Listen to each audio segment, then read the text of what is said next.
Welcome everybody to the Nintendo Show, Episode 2. I am your host, Devin Moon, and with me, as always, Trevor Payne. Woo! Dude, how's it going, man? That's the guy.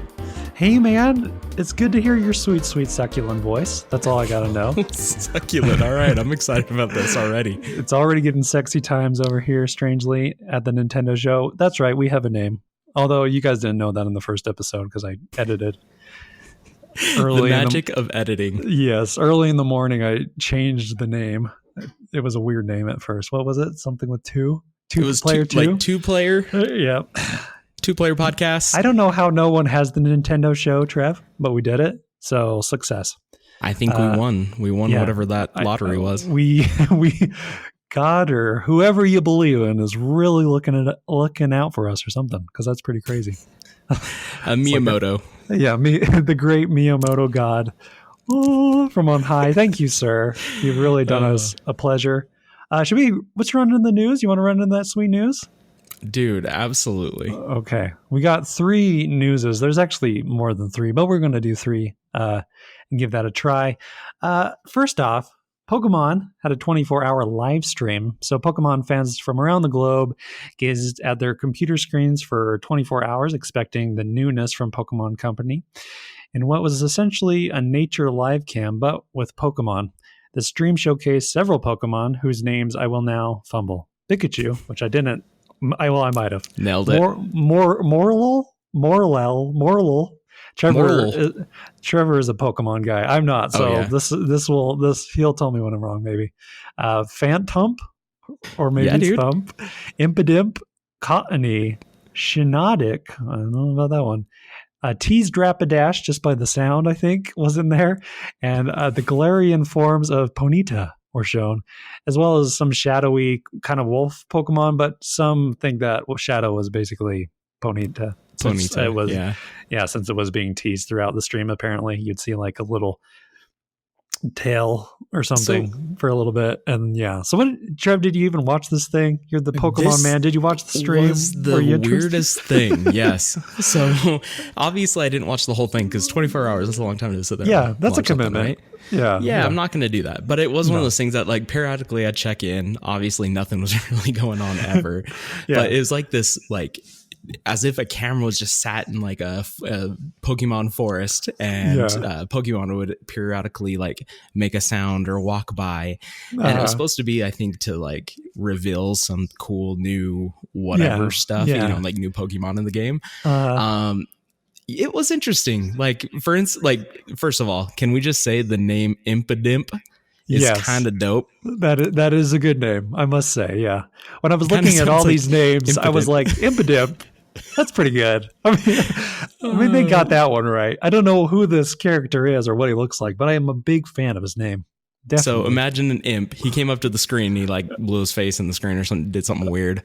It's really stupid. This is like the weirdest thing, but like I don't know. Got people talking about the new Pokemon game and got people excited. It was kind of like this weird sighting thing. Like I had a friend text me, like, "Dude, did you see the new Ponyta?" And I'm like, "Okay, no, I didn't." But no, okay, I'll Google it. But it was just it was funny because it did get people talking, and so it was just definitely interesting. That's for sure. So it did what it was set out to do, basically, right? I mean, it was set out to freaking get the word out, and it did that much. Like, I know people have been like mocking like the whole just the whole marketing strategy of this game thus far, and this is one of the things that they've been kind of like, why did you do this? Like some of the fans, but like, I mean, it got you talking, and the people that were like down on it were like just making fun of the nerds that were watching it. So it all worked out in the end. Yeah, everyone was having fun some way. Dude, like, so I've always been, Pokemon's probably one of my favorite, I guess, franchises next to Star Wars. Like it is, it's my everything. Dude, I got I'm telling you, Devin, my everything. Dude, that's great. No, listen, I'm so happy for you. I thought it was exciting. Dude. No, that's cool. I think so. Here's like a fan question. This is from Ulysses. Something. He's Greek or Roman. So remember, you can go to your favorite website, podcast, video game forum, and we will repurpose your questions for the show. Or you can write them directly at podcast@nintendoshow.com, like Ulysses did. I thought this was a great idea in theory, and getting all the players together like that had a fun community feeling to it, but I feel the execution was extremely flawed. How would you two have done this differently if you were marketing the game in a similar way? Would you do anything differently? Honestly, like, it wasn't my favorite thing to sit there and be like, okay, when's something gonna come walk across the screen? So but let's say, like, I was like playing a game on the computer or whatever, like I just have a little like Twitch thing up on the second screen. So like, and if something would walk by, I'm like, dope, look at that thing. I don't know. I'd probably do something that wasn't so long and so much like just dead air in between each Pokemon coming into frame. Like that just seemed a little bit much. I would have done something a little bit more interactive. Yeah. I would have made Jurassic Park the Pokemon game. Yes. I would have made another game is what I would have Another game on top of the game. Yeah. So basically Pokemon Snap, but... Oh, dude, no, that's right? Oh my gosh, I want Pokemon Snap, dude. That game I loved so much. Oh, Trev. Devin, we were talking about Nintendo 64 games last week. Yes, was that on the top of the list? Pokemon Snap. Oh, would it have beaten though, Karina? No, no. But I mean, like, it would have got a good honorable mention. You know what I mean? Yeah, I gotcha. I feel you. When I played that game, I was like, "What am I playing? Am I on a roller coaster ride? What's the game? What am I doing? I can't move. I can't move. Yeah, I'm just taking pictures." I was not a Pokemon kid. For some reason, I missed this. I feel really bad that I did. I know, dude. I know. I want to get into the new one. I want to get into this new one. So I'm going to try. For me, it would be, really, honestly, like a game in a game. That wouldn't be too bad. I think if you're going to do this specific thing, I think why not just make it a little shorter? Like, I feel like 24 hours is long. I think, what is there, like 6 Pokemon in here? Yeah, like 6 or 7 Pokemon. And I like that here's the thing. They teased the Rapidash. You had 24 hours and you couldn't even show him? You're teasing Show me that Rapidash. Yeah. I'm just like, if you're going to go, you only did 6. You had to tease one of them. Anyways, it seems a little strange to me that they were teasing things when the whole game itself, or the whole thing itself, was a tease. It's like I agree. The point was to tease Pokemon, but I feel like you probably waited too long. Like it seems like 6. Like if you do some math there, I'm sure it's like a couple hours. You saw a Pokemon, or you saw a little shaking bush. Like now, it wasn't just 6 times. Like they had like Pikachu come through like multiple times. Okay, and Ponyta and stuff. Like so they would like come into frame here and there. But I do think they should have shortened it a little bit and then show more Pokemon, dude. Like this game comes out in a month almost, like a month and a couple days. Yeah, just what are they holding stuff, out to? Yeah, I feel like they're holding on, man. Like just like some of these we know. It's just like show the ones that we already know. If you're really like holding out for these Galarian forms, like you want to save them for people, that's fine. But like show the random other ones that we've all seen before. Like at least make it a little interesting. Agreed. Like how many times have we seen Pikachu? Like he's cute. He's cute. That's true. He has a movie. Adorable. I love him. I mean, if there's a Pokemon I'd choose you, Pikachu. But, I don't know. That's what I would do. Quicken it up. Like, I understand the idea was kind of fun. Like, there are, like, people that just sit around and watch an eagle or whatever on its nest. And you're like, this is life, and this is love. This is the world that we live in. And I love it. I love this eagle. I'm in love with this eagle. And this is now our digital world with Pikachu. Yeah, it's kind of like it's cute. Like it's a cute idea. I just wonder. It just seems a little. Seems almost unnecessary. It's going to sound like crazy. A little lacking. Yeah, it's like how do we hype this up? Maybe they're just how many games have they done? What game we on here? Like 10? And we're on Gen 8, I think. Or I don't know, something ridiculous. But it was probably an idea some intern had. It was like, it'd be cool if we did this thing. Yeah.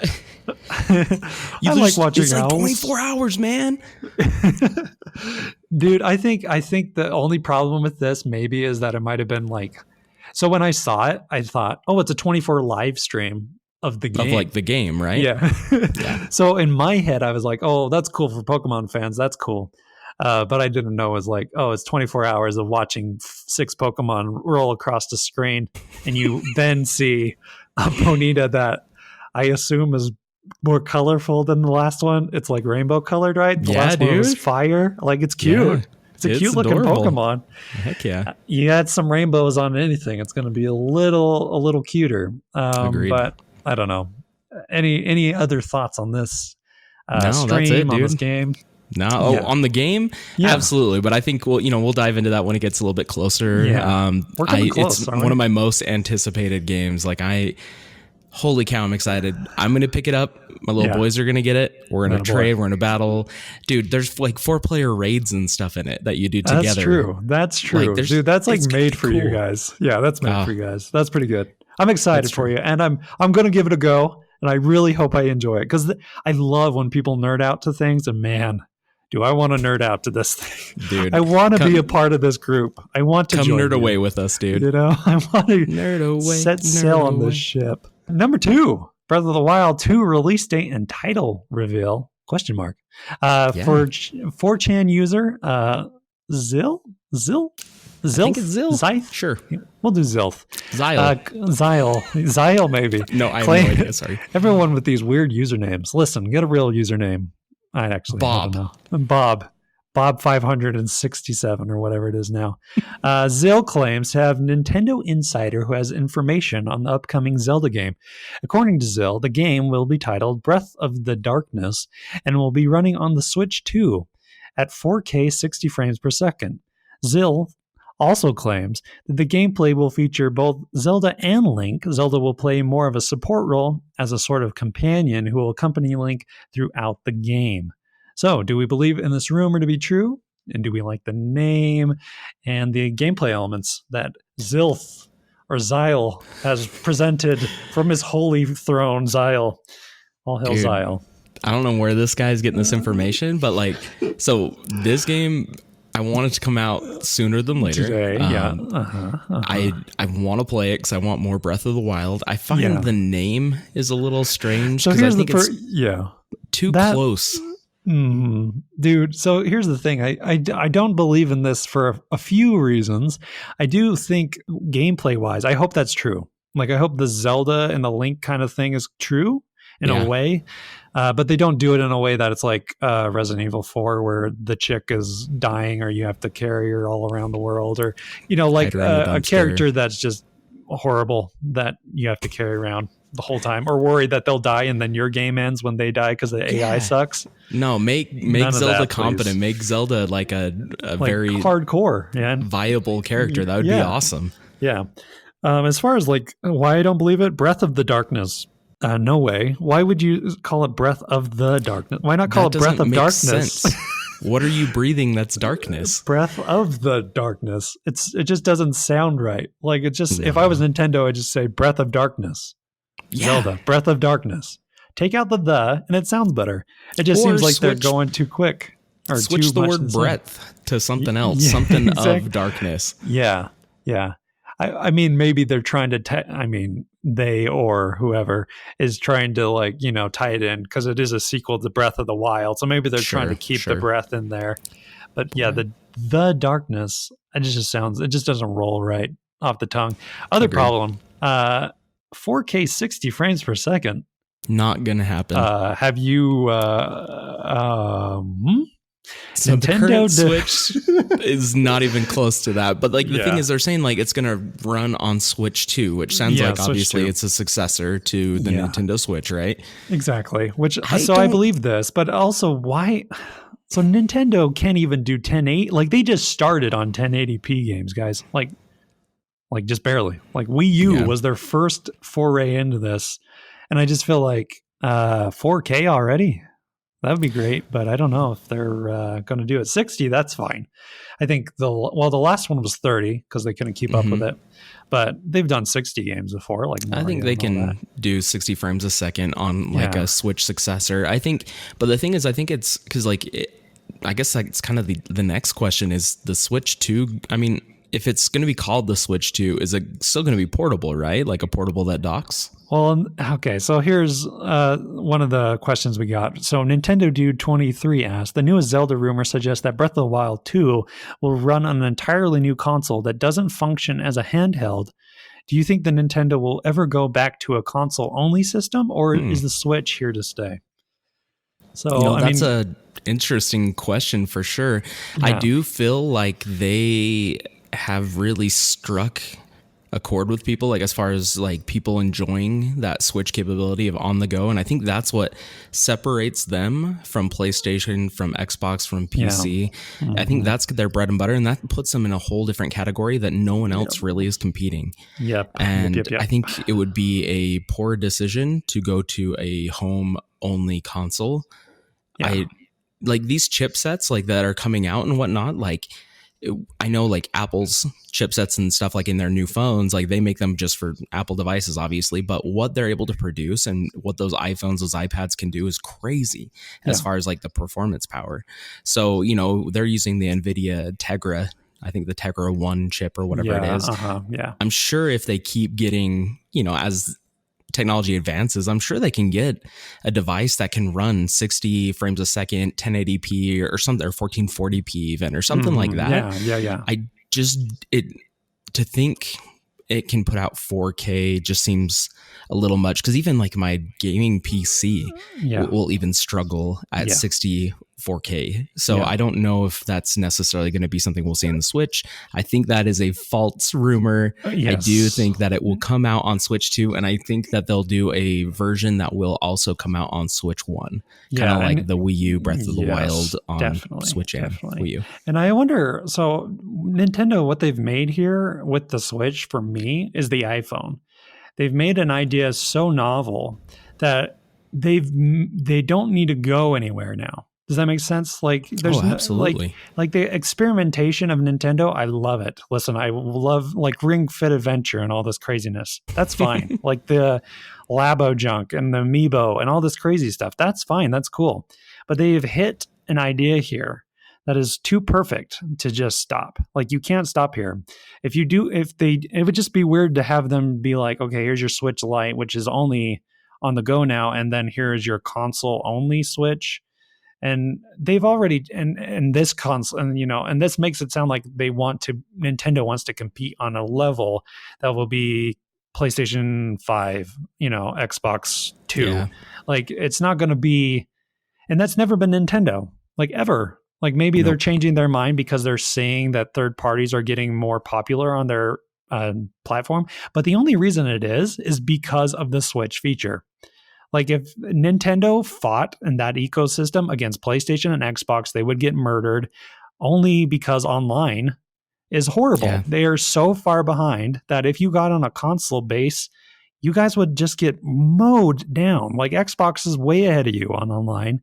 PlayStation's not far behind Xbox. And then you got these guys that are 10 years back.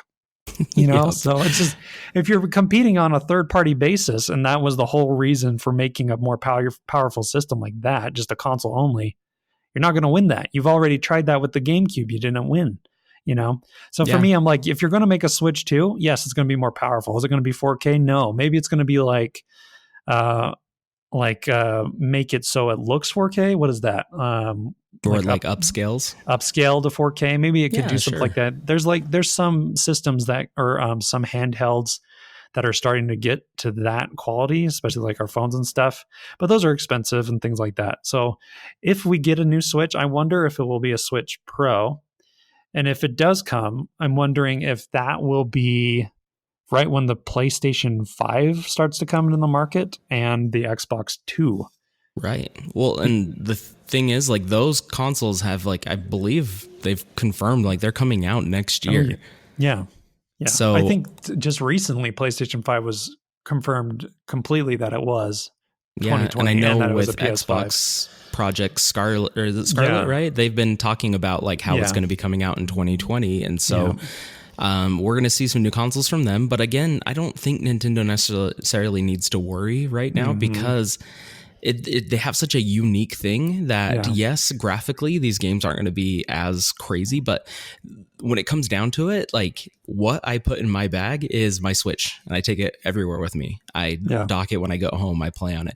It's such an amazing thing that I don't think they're going to get away from it. I think they can even wait till 2021 to even release like a Switch Pro or I think that would Switch be the 2. latest. Yeah, I would think that'd be the latest. The only worry because of that for me would be that they want to get their name ahead of the new consoles.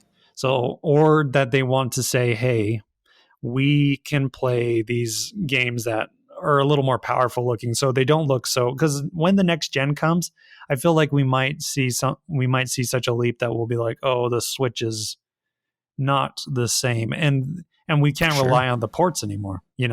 So they do need an upgrade. But yeah, I would say 2021 at the like latest 2020. But I wonder if it'd be like March of 2021. So like the same release date as the first Switch. Maybe do it around then. So after. And then they're owning the conversation at that point, because those other consoles will be old news, Obviously they'll be new, but like then they can dominate the the cycle. Talk, the buzz, the hubbub. Yep. So give them like a month or whatever, give them the Christmas months, whatever, coming into March, say, oh, and guess what? We have a Zelda game that's releasing in March too. And there it is. And it looks pretty and it runs at 60 frames and it's 1080p and it's got this sweet Zelda stuff with Link, so I feel like, I really do hope the Zelda and Link thing, that'd be a cool feature. And like we said on the last time we talked about Breath of the Wild, dungeons would be nice. If they put a 2021 Switch and a Zelda game, that will get people. It did it the first time. And I wonder, like, do we want it to be like an iPhone where, like, eventually you just can't play, like, because once there's like such a power, like thing difference. Difference. It's going to be hard for like the old Switch users to be like in the ecosystem. So I wonder how that will work.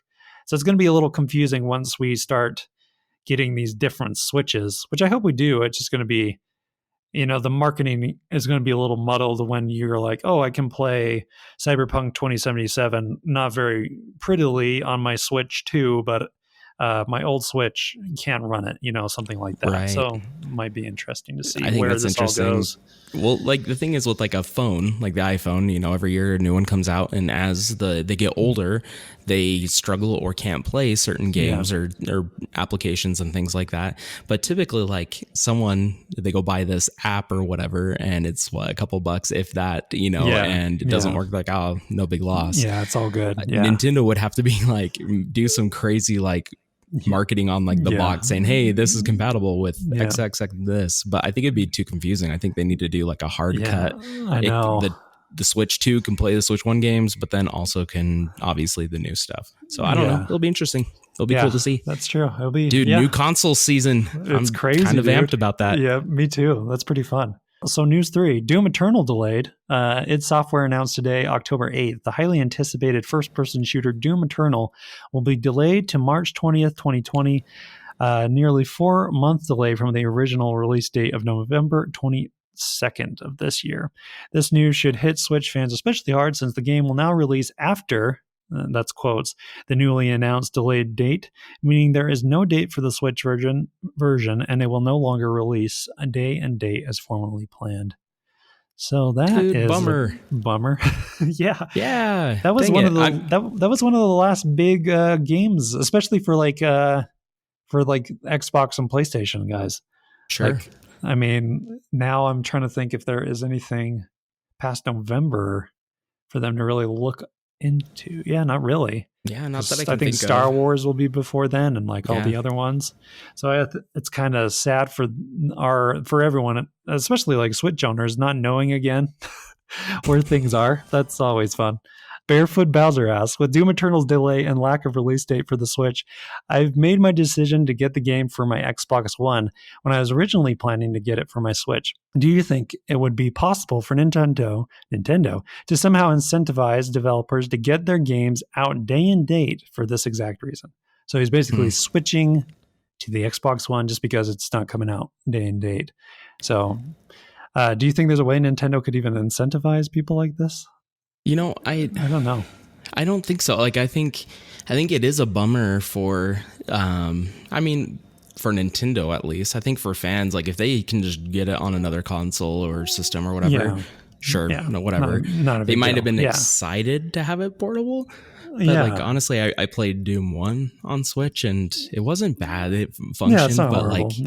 Compared to the others, it was night and day. Oh, I'm sure it was. For me, I never played the original on the Xbox One. I only played it on the Switch. So, and same with Wolfenstein. So my vision is cloudy, quite literally, because when you're looking at it. But for me, that's what the game is. It's not like a really pretty, expansive Doom was probably a little more close knit than Wolfenstein 2, but I don't know if Nintendo has that power to incentivize developers to get like their games out. It'd be nice if they could, because really they're losing money when this kind of stuff happens. Like, we're gonna get you the newest soccer game 5 million years later. I guess we get them all the time, but they're horrible. They're just whatever. They're just basically roster switches or whatever. Right, like roster changes. Yeah. So, it's like already we're having a hard time from EA and Activision not coming into the fold. So when even like somebody like Bethesda, who's been on board forever, kind of does this thing where it's like, it's day and day. Oh, no, it's not. It's a bummer. It sucks. It's kind of sad, but it'll come out eventually. And what they could do to like do a make good is like, hey, Switch version includes all DLC for free or whatever. And also I don't know if this would happen, but like those that buy it on another system, maybe they're excited to have the portable version for some reason. I don't know. Well, and I think that is true for some people, like who are like Doom heads, whatever they're called. They're just like big fans of the game and they just want to play it everywhere. I know saw people who are just PC gamers and they have a Switch just for that fact alone, that they like the portability, and so you can play their Witcher 3 even if it's horrible on their system anywhere they go, and they don't care. So and I like the idea of like maybe that's the incentive, like it's incentivizing fans or people by saying, we have something special that's a Nintendo exclusive. Maybe that's how you guys can. Yeah, maybe they add in like a specific thing for Switch or something as like a make good, or you can have like Ganondorf as like instead of Doom guy or something. Oh, that would be so weird. Okay, that would be awesome. That would be cool. But it is a long delay. It's too bad that even like that's 4 months. That's a long delay. I wonder if it just wasn't coming together like they were wanting, or maybe they wanted to get away from all those holiday big releases and release sometime in the spring where maybe it's a little bit.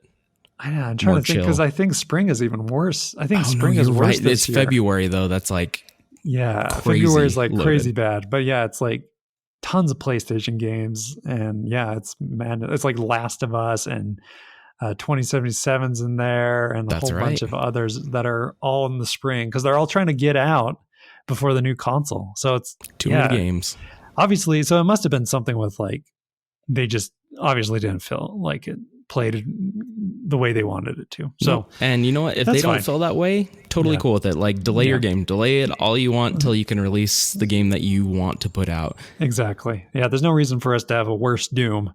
I mean, the first one was really good and they got it down, so I have faith that they can do well. And Bethesda's had a bad year for the most part. They have. It's been rough, actually, I think the whole year has been horrible. So they're just gonna put 2019 behind them and then focus on 2020. On to the next. Yep. May all acquaintance be forgotten. Blah blah blah blah blah. Yep. Happy New Year, everybody. All right, that's it. We did the news, Trev. Ooh, news. That was a spicy one. It was a spicy threesome. Okay, that was weird. Whoa. Sorry. That's something else. I think that got sexual.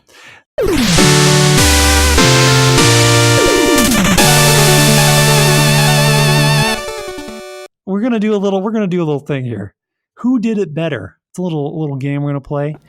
So this is what we're gonna do. The series pits two games of the same genre and asks who did it better. This week we're gonna be pitting two Nintendo 64 classics, GoldenEye 007 versus Perfect Dark. Trev, who do you think is the winner out of these two? Both wonderful games. Amazing games. So I already know what you're going to pick. Oh, really? I know what I'm going to pick. Okay. Just kidding. I don't know if it is, but I know that you were huge into Perfect Dark, right? Yes, I did like Perfect Dark a lot. Okay. I was huge into Goldeney. That was my jam. All right. Dude, we built a cardboard like splitter that we'd tape to the TV. So that way you couldn't screen cheat. Screen cheat, nice. Yep. So you couldn't do any screen peeking or anything like that. So we created this cardboard like monstrosity, and we'd go to our friend's house, and we'd like seriously like put it up on against the TV and then tape it to the sides and whatnot to hold it up. Yeah. Man, his parents were always like, do we have to do this to the TV? And we're like, you don't understand. They can cheat. They could cheat if we don't do this. Were there people on the bottom? Like, yep. How was so that? No. Yep. You have to like kind of crouch down underneath or lay down on your stomach or however, we had to do it. And then the people that were up top would have to stand. So it was this weird, strange thing, but it was honestly like such a fun memory. Dude, yeah, that sounds like some classic kid times. That's awesome. Okay, so that's a good memory. You got a good memory over me. I'll give you that. As far as game goes, I guess it depends. Are you a James Bond guy?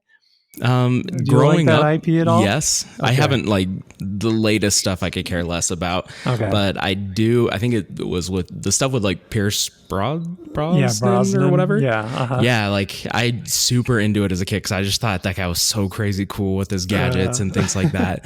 Yeah. And I also liked, being able to ramp up the difficulty. The campaign was fun. I don't know. I thought it had like a good variety of things to do throughout the campaign.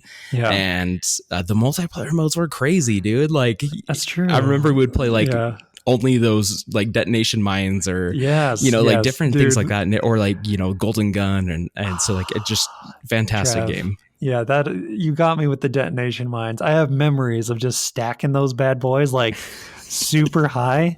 And back then you were like 3D. So when you stacked them high, you're like, oh, I can go around the mines. But they were like 2D pictures. Pretty incredible stuff. The mines were like 2D. Like, I'm pretty sure they were like 2D pictures.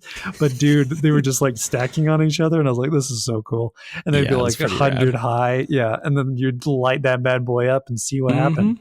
Okay. So that's a good memory. I love the Goldeneye. For me, Perfect Dark, there's an alien in it, so that's pretty good, named Elvis. So my there is? Yeah. All right, never mind. Perfect Dark wins. Yeah. So my thing with the Perfect Dark is Rare got to play with their own story. They weren't like set in this own world, They could play with the story. I felt like the mechanics were a little tighter.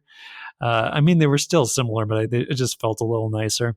They also had better there was some cool guns in 007, but like they got to be creative with their guns. They had like a sniper rifle that could shoot through walls and stuff, which was like also like heat sensitive. So you can like see people through the walls and like shoot them through the walls.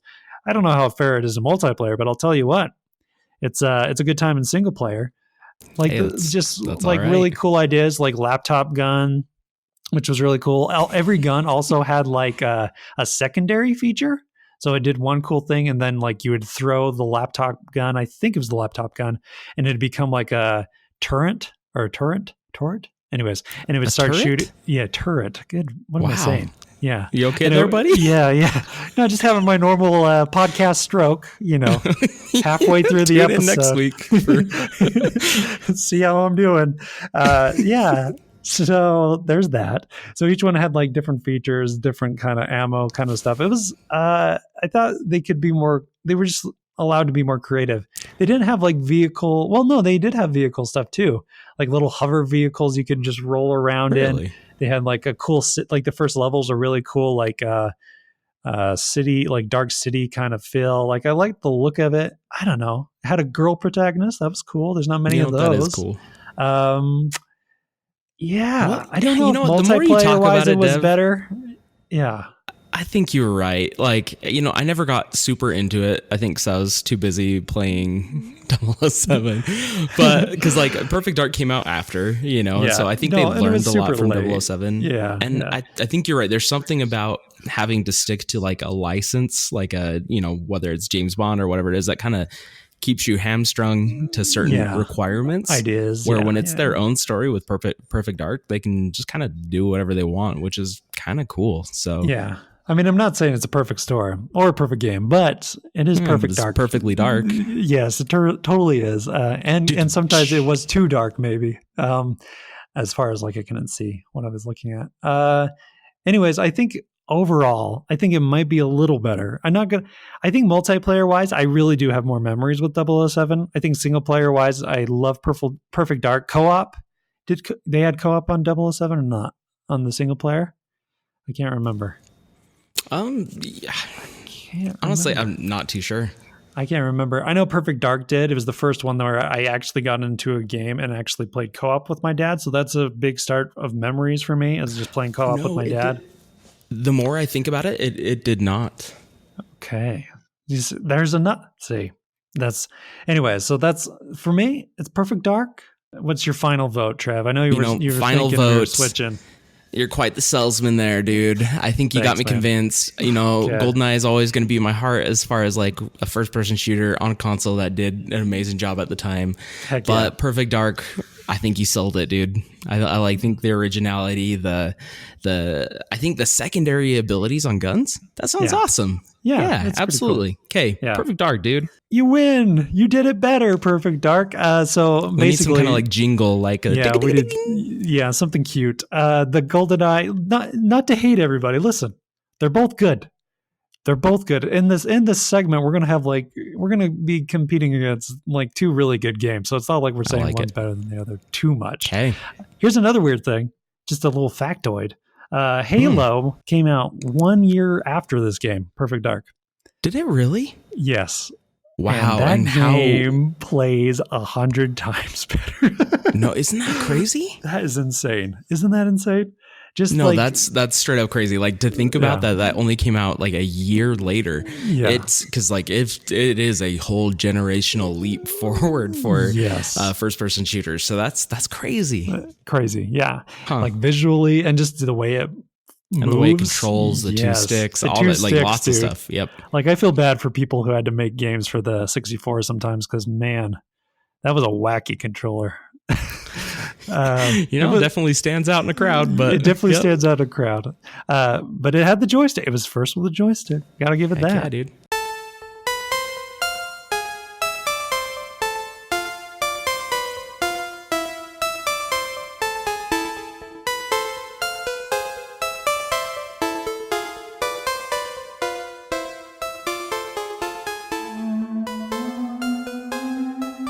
Countdown to Halloween, y'all.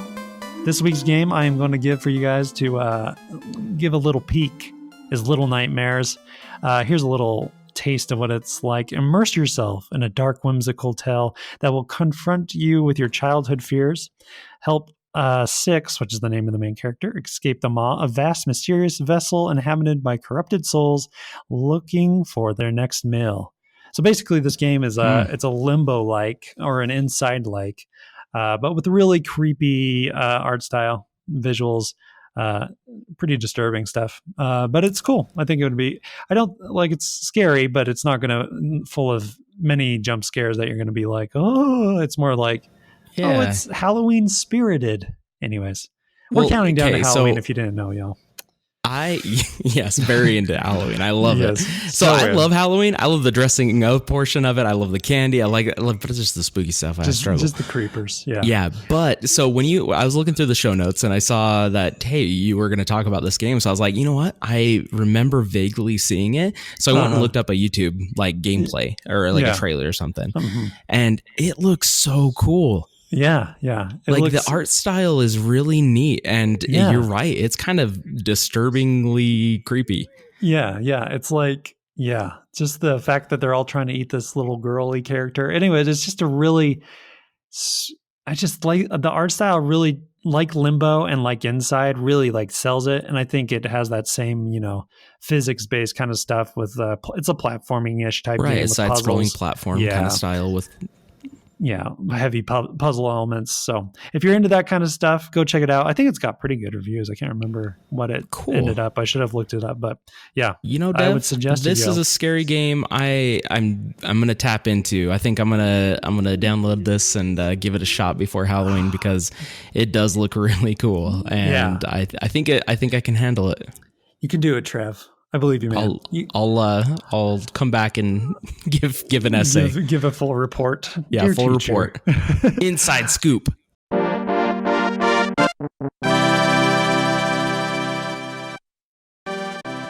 Should we get into fan questions? Dude, let's get into some fan questions. Let's just roll through it. Jim Sterling asked, that's right, Jim Sterling, what indie games you guys think outdo the AAA counterparts in that same genre? Any ideas, Trev, for this? Dude, indie games that outdo. So, okay. One that stands out to me. So indie games are amazing. I think they really just push the industry forward with some like creative, cool new ideas and things like that. Mm-hmm. But every once in a while, you'll get a game that is kind of like an homage to an older game or a game that everybody loves, but then they do it better. So the one I'm thinking of is Stardew Valley. There it is. So Stardew Valley is so incredibly good, and it's basically like the old Harvest Moon games. Yeah. But I feel like they take it so much further and so much deeper, and it's so beautiful, and I feel like they do it way better than one of the games that kind of started that whole like genre of farming and that type of stuff. So for instance, Stardew Valley is totally it. Oh yeah. And I was going to put that on our list too. I think Stardew Valley is, and it's almost like an Animal Crossing like too, like all those kind of like simulation games. And I would say just what you can do and like learning, like there's story that's in that game, and like just people have like hundreds of hours into this thing, man. And I feel like this, and was it like one guy who made this game? I can't even remember. Just one dude. Which is just like, which is incredible. Insane. Just the amount of mechanics and like the things that are stacked on top of each other. He with one person outdoing these bigger like Nintendo supported companies. That's pretty amazing. So it really is. It's so cool. And the music and the art style, everything's just so delightful. I know that there's like a huge update coming again. Like this guy keeps adding stuff to this game. It's incredible. And it's on everything. Yeah, exactly. And for me, it's a definite Switch game. It's like, well, dude, any indie game is a definite Switch game for me. I was going to say, that's a pretty easy thing to say, huh? Yeah. Here's one. Hellblade: Senua's Sacrifice. You can get this bad boy on the Switch right now, and it looks pretty good, actually. Have you ever played Hellblade at all? Yeah, so I've seen pictures and stuff of it, or videos. It looks really cool. Yeah, it is so good, dude. It is like, it's very God of War-esque, which is just the whole themes, obviously, the Nordic kind of stuff. Visually, it is stunning. It's amazing what this smaller company did, like Ninja Theory. Obviously, they're bigger, smaller, but yeah, amazing graphics. The storytelling is nice and succinct. It's like 8 hours. It's a nice delve into madness. And dude, the audio in this is amazing. It makes this game. The audio in this game just like, you hear voices in your head, you feel crazy, and that's kind of like the point of the game, is to understand what it feels like to have schizophrenia or any kind of mental illness, having all these voices in your head. The way they handle that whole issue of mental illness in this game is amazing. And the main character, Senua, is a great main character that you want to root for. The combat is simple, but it's enjoyable. Even more simple is like the puzzles, but really you're in there for the story. This one I think really outdoes a lot of games in this ilk. I think it's probably one of the better like story-driven third-person action games out there. Dude, I think almost on the level of God of War. So, yes. That's insane. Yes. I definitely, that is on my backlist of things to check out, because that game does look really cool. And I do like how it kind of dives into kind of a deep kind of subject, which is cool. Yeah. So good. Any others that you would like to add? My all-time, like one of my favorite platformers of all time, Shovel Knight. Yeah. So Shovel Knight came out, a good couple years ago, and it's kind of like a DuckTales Mega Man style game, and it is so good. Like, it is such a good, clever platformer. The music in that, I'll sit there and bump the music all day long, even when I'm out playing the game. It is so good. Yeah. So I would say Shovel Knight is another one that I feel like they just nailed it. Not saying that Mega Man, DuckTales, those games back in the day weren't amazing. Because they really were. They were fantastic. They're awesome. But there's something, Shovel Knight just feels so good. Yeah, when I played it, I was like, this is an amazing game. And it's almost even a good Metroidvania, too. It's like a very good mix of a lot of genres. And I think, dude, the ducktail jump is amazing. That like shovel jump is the everything. I love that. Dude, right? And then mechanic. Like the bounce. Yeah, it just feels so right. Like the platforming is so right in that game. So I agree. Couldn't agree more. That's awesome. Another one that I would suggest is Undertale. Earthbound obviously is a very old game, but this game was very much inspired by Earthbound, and I think it does just as well as Earthbound did. It's very quirky and aware of itself, and the combat is definitely not normal. You can hurt enemies. You don't have to hurt enemies. It's very simple stylistically, but the music is some of the best music in video games.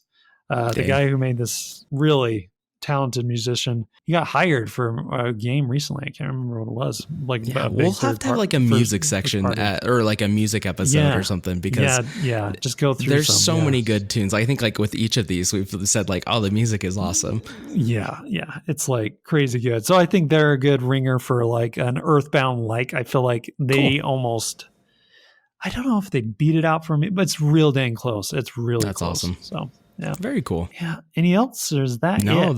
those are the two that come up off the top of my head. I think the ones that you shared were pretty good as well. I like that. Yeah, I think those are all good games. Obviously, there's tons of good indies, but yeah, as far as like competing with, I mean, Metroidvanias, I feel like there's a lot out there that have probably beaten out maybe Super Metroid by now, just mechanically. Like it just is nicer feeling now. I would say like Hollow Knight's really nice feeling. I really enjoy Hollow that. Knight or Ori and the Blind Forest. Yeah. I've been starting to play that game. Super good game. Visually is stunning. There's a lot of the Metroidvanias that I feel like, since Nintendo hasn't really stepped up to the plate on that one, a lot of people have probably maybe upped it. I know it sounds sacrilegious to say that, but I mean, Super Metroid's an old game, and it's not perfect. Really I'm sure there were some flaws. Yeah. So cool. Next up, Sakuruchu or Raichu, one of the two, at Nintendo Live asked, I've been thinking that 2D Mario needs a reboot. New Super Mario Bros. Is the most notoriously stale and soulless thing Nintendo has ever done. How would you bring back 2D Mario? Yeah. Dude, like I when he says that new Super Mario Brothers is just kind of stale and soulless, I agree. Like there's something that just feels so like calculated and like it just, I don't know, it didn't feel great. Yeah, there's nothing artistically about it. Like mechanically it's fine, but like artistically it makes me sick. Like every time you do Mario Maker and you're like, oh, it's one of these bad levels. Like Super Mario Brothers theme. As far as the mechanics go, like the wall jumping's in there and all the other stuff is in there that we all know now. But like, it feels good, yeah. But visually, it's weird that they just went so stale with it. And he like hits it right on the nail. I don't know. For me, like bringing back 2D Mario is hard when you have a game like Mario Maker in the world, like unlimited Mario. Yeah. You got all the Mario you need right there, dude. Yeah. But I don't know. But there is something about like a whole game crafted by like these Mario like experts, professionals, I do feel like I think we need another 2D game, but like pick a new art style, pick something different. I would say like as far as one to remake or kind of bring back in a way, for me is Super Mario Brothers 3. Like I love that game so much, and I love the abilities or like the power ups and things like that. The Tanuki suit is like my favorite. I would love them to do like an update to that, but I would want to make sure that they stay away from that new Super Mario Brothers look. Yeah. Would you like a 3D, 2D kind of thing, or would you just like straight up 2D? Dude, I want them to just like, hey, it's not broken, you know, just like keep it 2D. It doesn't need to be this flashy 3D thing. Like make a cool callback to a different era and stick with like a cool 2D. But I think that they could do something cool and visually neat with it. Well, I feel like Nintendo could really work on like making a game that is like pixel perfect, like doing a really nice pixel art game. They just seem to shy away from it a lot nowadays, which is like, I understand a lot of people expect a lot. Maybe they expect, 2D is not AAA. Yeah. But dude, if you like look at Ori and the Blind Forest and you're like, it can be like if Mario looked like Ori. I mean, I know aesthetically they don't look the same, but with that fluid motion, like you could do something like that. There's a lot of things you could do with Mario. I don't know what like creatively you could do different. Obviously there's new power-ups, things like that. They could even step outside of their box and do a whole different kind of story thing. Yeah. Like, you know, put Mario in a 2D story oriented game. You know, there are things that Mario hasn't, you know, tackled at all as far as the 2D space. They could do like a Metroid version of Mario. There's different things they could do. I just don't know. Yeah, I don't know how far they would like to reboot it, or if we just make it another Mario game just with prettier art style than the last. Well, you know? So Octopath Traveler that came out on the Switch. Yes. Beautiful. Like it's it's pretty much like Final Fantasy, right? Yeah. One of the best, like coolest pixel art looking things ever. And like like everything, the animations, everything is just like, it's so like, it obviously could never have run on an old system. Oh yeah, no. But the way that they do it makes it just like look the way that you remember almost in a way, but then like so I would love to see something of that ilk, like something would be so cool. Yeah. Of that style, like shoot, contact Square Enix or whoever, because it was Square that made that game, right? Yeah.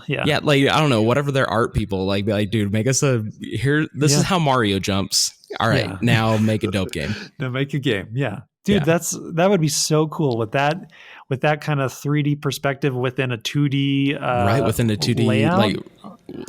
Like it's almost like a diorama kind of look. So that's what I want. I want to see that. That would be just cool. So cool, dude. Trev, I'm in love with your ideas. You know, let's make it happen, dude. Let's make it happen. Nintendo. Yeah, come on. Super Mario Brothers Octo. Yeah.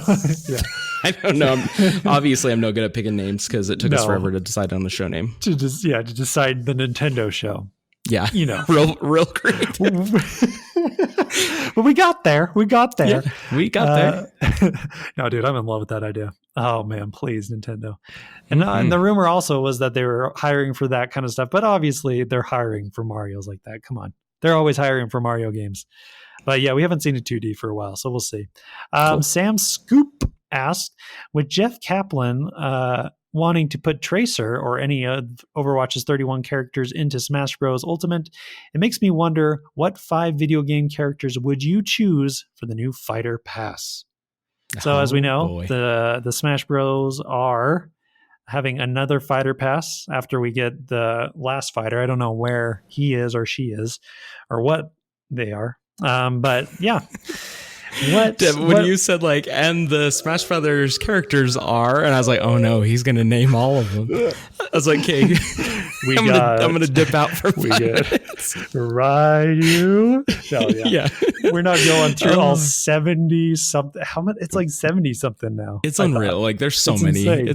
It's crazy, and I love that they're adding more characters with like a whole new pass. Like that is so cool. Well, so I do have 5 that I've thought about. Okay. I don't. All right, you ready? Do it, man. Roll through, and I'll give my comments. Do it. Okay, yeah. Give me your comments and criticisms. Tell me how I'm wrong. All right, so I would start off. Obviously, like earlier in this, we talked about Shovel Knight.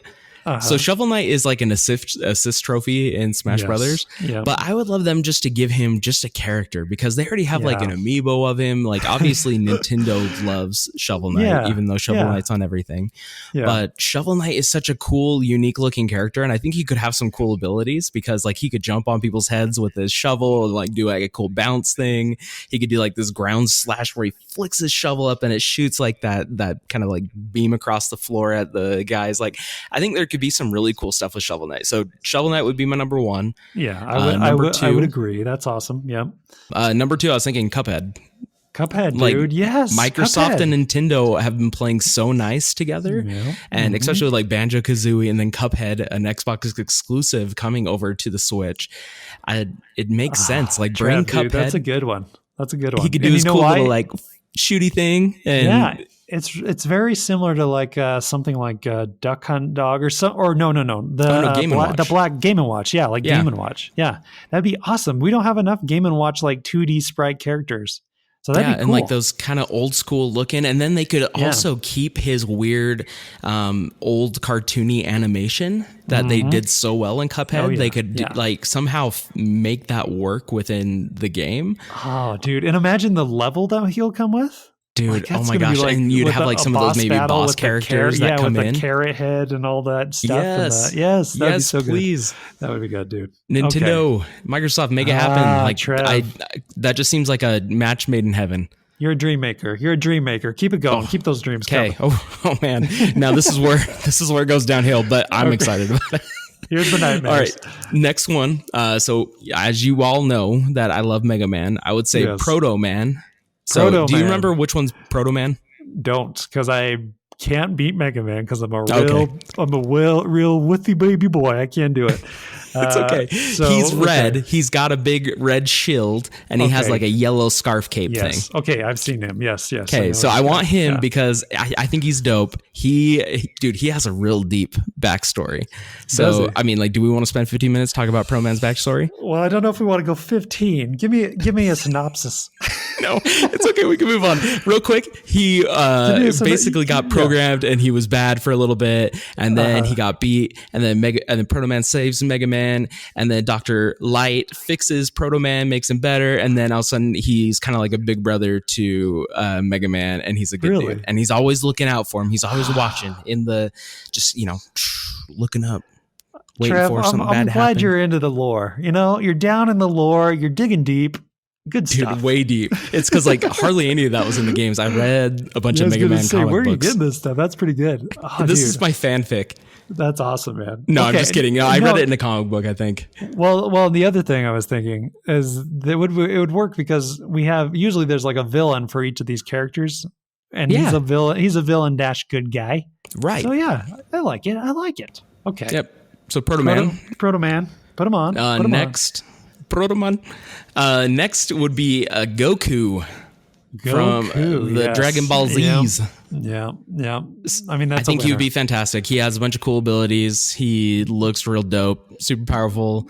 I think everybody. I think it'd be a fun one. I think it'd be great. Yeah, I'm pretty sure this is a one that everyone will agree with. I mean, like, and if you ever played Fighter Z, oh my gosh, dude, the art style of that game is cool. Insane. Yes. So seeing that kind of art style, if they got that kind of character animation and stuff in there, oh, dude, that'd be pretty. I would be down with that. So I think he would be good. And the next one, this is kind of like a little weird. I mean, I guess it's not weird. It's kind of like, I want this to happen. I don't know how many people would want this to happen. Yeah.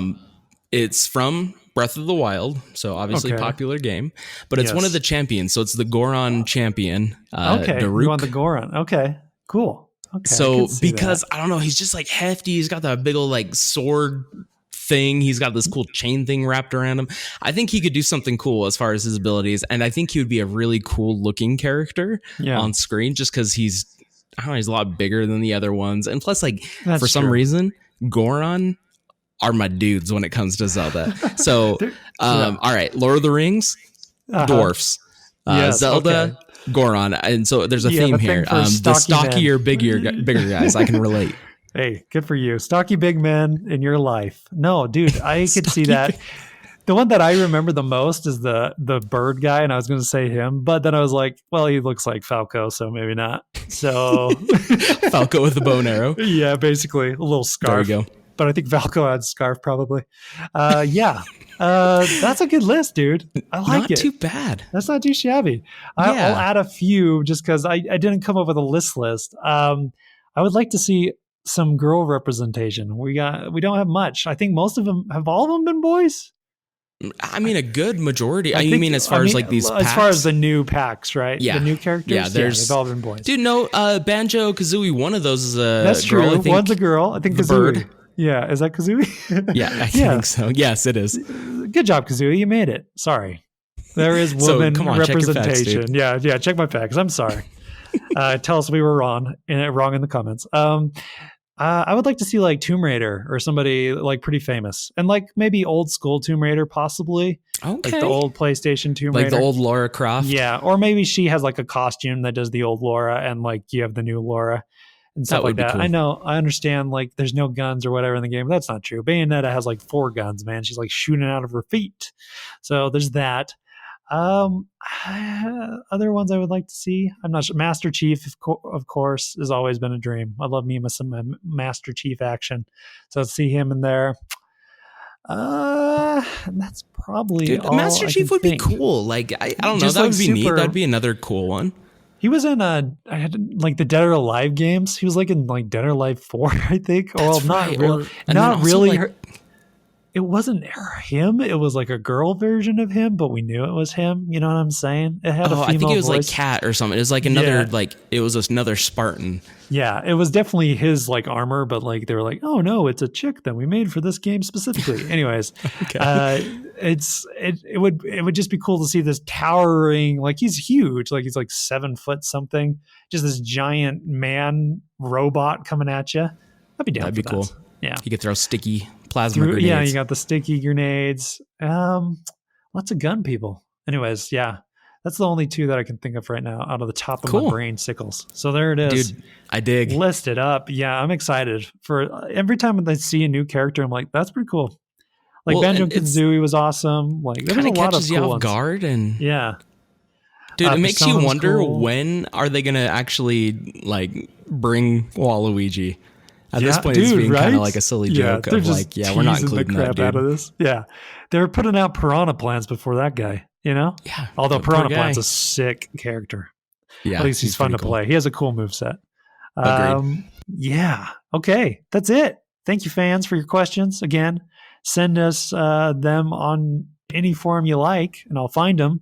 Or podcast at the Nintendo Show. Yes, please send them to us. That'd be awesome. Yeah.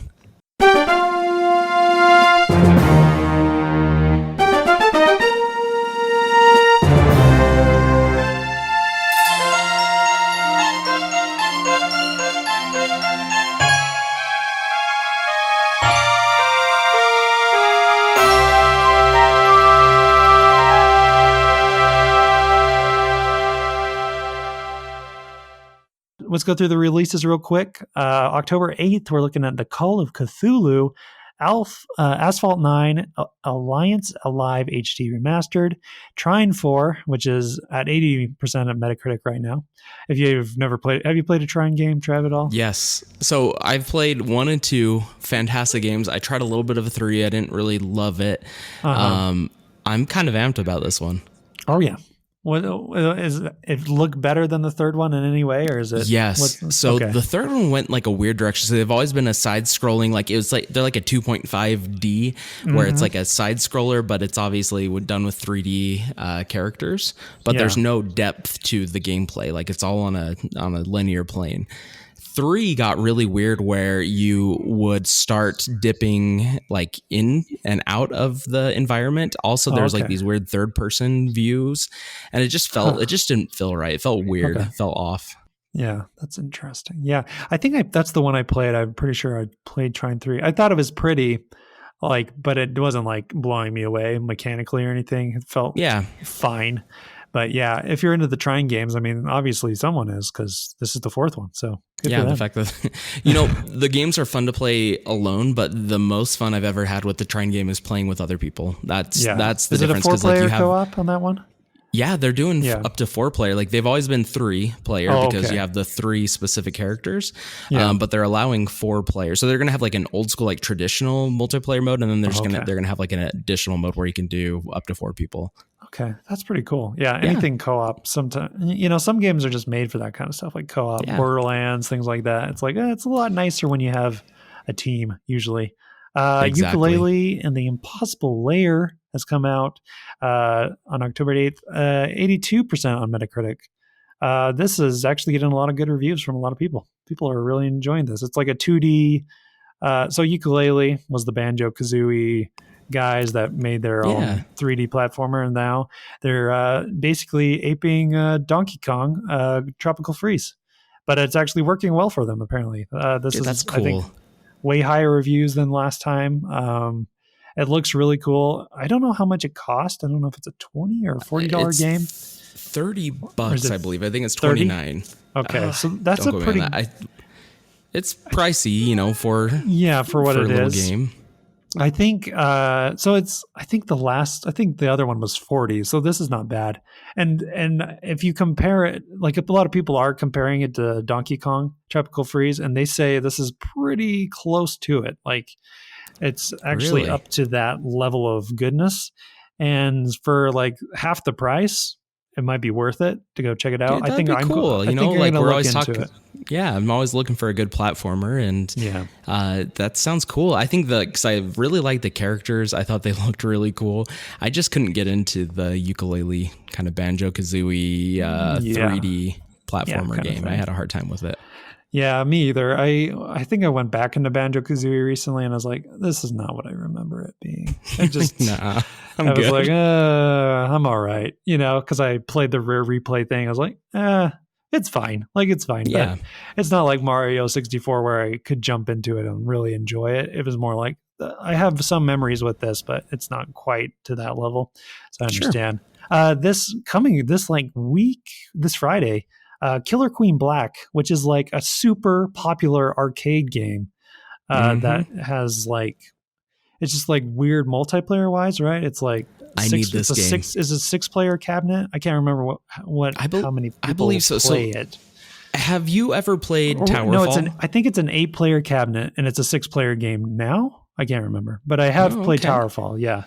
So this game, it's one of those, like, I think it's like single screen, like it's one screen. Yeah. And it's like you're trying to complete objectives or defeat each other or whatever it is. And because I love Towerfall, that's like a must in our household. So we play that all the time, and it's amazing. So I need another game like that to kind of switch it up a little bit. And I think this Killer Queen Black is it. So this is like a game where you pick a thing that you're going to win at, basically. You ride this slug across the screen. You either win by killing people or you win by collecting little items or something, and you're playing different characters to make this happen. And so you have to watch each one of these items happening to make sure that the other team doesn't win. So it just seems like it's complex enough and entertaining, like simple enough to understand that it would be really, really fun to play. All I've heard is rave reviews from people that have played the arcade. So this is like on my list. I am probably going to buy it for tons of multiplayer action. So.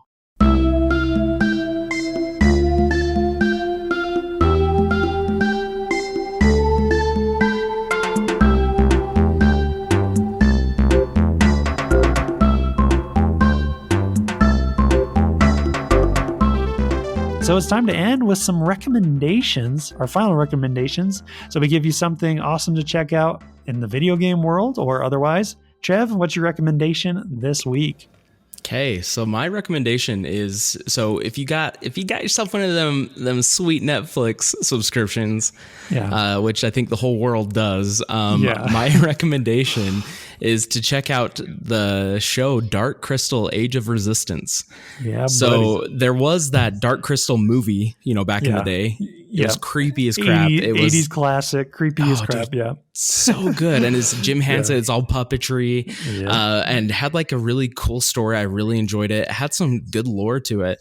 But then, you know, fast forward now and years later, and this is a TV show, and it's so cool. Like, honestly, like people have been comparing this to like the Game of Thrones of like puppets or, you know, it's kind of crazy. Like the puppetry is seriously amazing. The CG, really all the stuff that they do to it. This show is beautiful. Have you had a chance to watch this at all, Dave? I watched the first episode barely. I didn't watch the whole thing, not because I didn't like it, just because I got off track or whatever.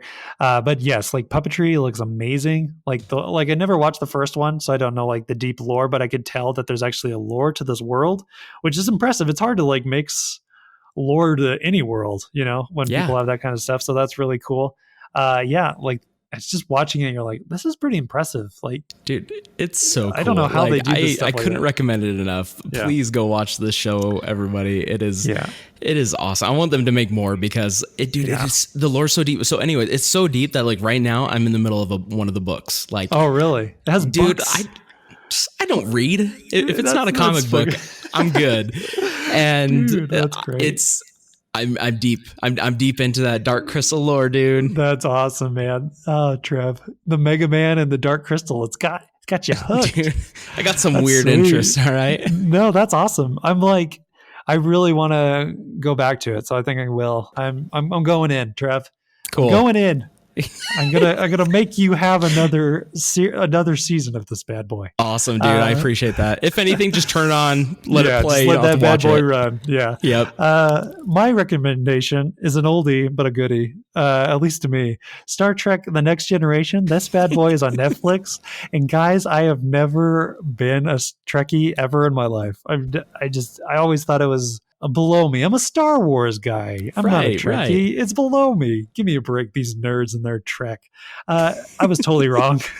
This series is way too good. When I was watching it, I was like, it's so cheesy. It's so bad in some ways, but I just can't stop watching it. And it's not like it's cheesy in a good way. It's not like I'm like, oh, look at the production value. It's like, yeah, I know it's old and they obviously didn't have much money behind this, but who cares? Like story wise, they have some thought provoking issues that they cover. Every episode feels like a mystery, and I really like mystery shows and stuff like that. If you guys have been like me, Star Warsing it up, making fun of these Trekkies, go check it out. It's almost to the point that I might like this more in some ways. I love Star Wars, but I can't honestly say that like Star Wars is a consistent series, to be honest. It's a little hit and miss. Hey, you watch your words right now, all right? I'm sorry. Yeah, it's a little hit and miss on some. You watch your mouth. Dude, I love it, Trev. Dude, I love it. Listen, I love Star Wars. I am so freaking proud of you. That makes it, because like, dude, I was just like you, and then years ago, I mean, it was probably like 5 years ago, I decided, I'm like, you know what? I'm diving into this shiz. And I'm with you. Like I've gone through almost all the old Star Treks, the TV shows, and I genuinely love them, even though like, yes, you're right. They are cheesy because it's old. Like a lot of them are, but just fantastic storytelling. It's awesome. Very cool. So good. Yeah. Listen, we can all get along. Star Wars and Star Trek, go find each other. Have some sweet babies. This is good stuff. That's it. That's our recommendations. That's our whole show. If you like anything that you heard, please. We sure hope so. Please subscribe, leave likes, comments, all that stuff. We are now on YouTube, Spotify, iTunes. We have an Instagram thing, but it's The Nintendo Show on Instagram, The Nintendo Show on all those platforms, YouTube, Spotify, iTunes, all that stuff. So it's easy to find us, easy to remember. If you want to leave us any questions, do it at podcast@nintendoshow.com. We will answer those questions, especially since we don't get too many since we're just starting. Other than that, that's it. Thanks, everybody, for listening. Spread the love. Yeah, spread the love, because we don't know how to do it yet because we're new to the whole marketing scheme. So we'll see. How does the internet work? How does it work? Where's the clickety clacks on this bad boy? What am I pressing with this keyboard? So yeah. That's it. I don't know how to end the show yet, but dude, we'll figure it out. We'll get there. I don't know. We can keep rambling for like 30 minutes. I know, that's my thing. I'm like, we can talk. So that's it. Thanks for listening to the Nintendo Show. From myself, Devin, and Trevor. See, listen, I don't know how to have you end too, but there it is. Trevor. Love you all. Yep. Woo. Bye.